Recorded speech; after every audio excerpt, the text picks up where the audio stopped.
I think the fact that we're holding the summit in India is a recognition by the rest of the world of the global importance and impact that India can have. I mean, if you look at the first summits, so Bletchley, Seoul, Paris, and here we are now in India, that's a reflection of the importance of AI, but also the contribution that India... Norway will also have a great participation here, and we really look forward to discussing, particularly with India and stakeholders here in India, how to democratize AI.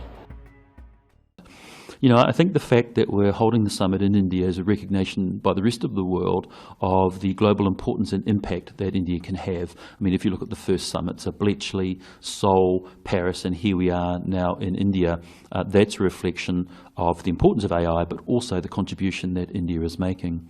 Certainly from New Zealand's perspective, we look at India as the technical giant that it is, but also the really good work that's being done on policy, for example, around international guardrails. And we're very keen to collaborate with India in that space, in that domain, because we also recognise the importance of being able to maximise the potential opportunities with AI, but it is going to need some pragmatic guardrails. And so that ability to have an international common language, pragmatic deliverables, pragmatic rules is beneficial both to New Zealand and we believe our contribution to the wider international discussion. Right. Minister, with India's focus on safe and trusted AI frameworks and New Zealand's own evolving AI policies, how can the two countries converge on principles for ethical AI governance, particularly on data protection, transparency and accountability? So I think both countries understand that it's important, if we're going to get the benefits that are promised with artificial intelligence, then we're going to need social license. To get social license from our communities, we're going to need to engender trust.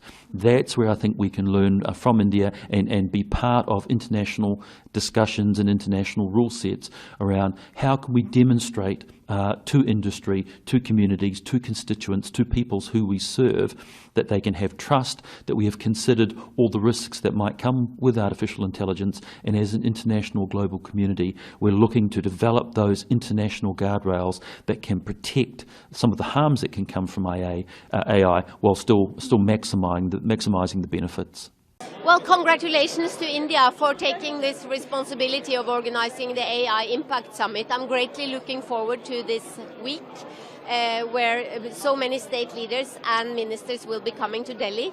There will be also the Norwegian Minister for Digitalization arriving on Wednesday and participating at the summit. And Norway will also have a great participation here, and we really look forward to discussing, particularly with India and stakeholders here in India, how to democratize AI.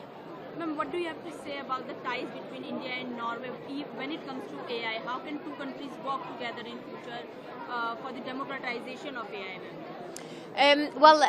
Norway and India have a trade economic partnership agreement with the EFTA group, and that's a very good basis for cooperation. It's a partnership agreement, so also to discuss AI solutions, digital solutions.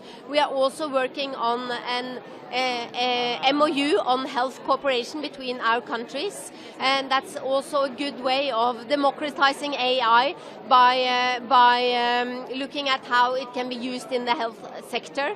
We have just been discussing now at the panel in the United Nations Population Fund how gender also is a part of it, and how we can include and make the AI and digital space safe also for women, and particularly young women. And you also mentioned in your panel discussion that it is not inclusive right now.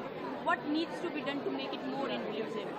Well, we need to discuss this week how we can make it more inclusive, and of course there is a connection between how we organize the society and how we organize the digital space. So we have to organize also society to be more inclusive, and particularly for women and girls.